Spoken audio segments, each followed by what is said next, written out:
নমস্কার বন্ধুরা, welcome my YouTube channel.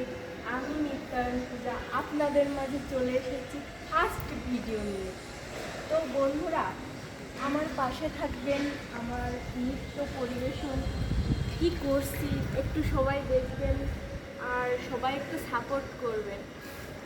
সবাই শূন্য থেকেই কিন্তু ওঠে, একেবারে 100% থেকে কেউ আসে না। তো আমার 100% হওয়ার দায়িত্ব কিন্তু আপনাদের। আর কি সুন্দর লেগের পাশে বন্ধুরা আমরা বসে আছি, দেখছেন, অনেক সুন্দর দৃশ্য। তো বন্ধুরা, আমার পাশে থাকতে কিন্তু ভুলবেন না। তো সবার জন্য সুন্দর সুন্দর ভিডিও আমি নিয়ে আসবো আমার YouTube channel. Thank you so much.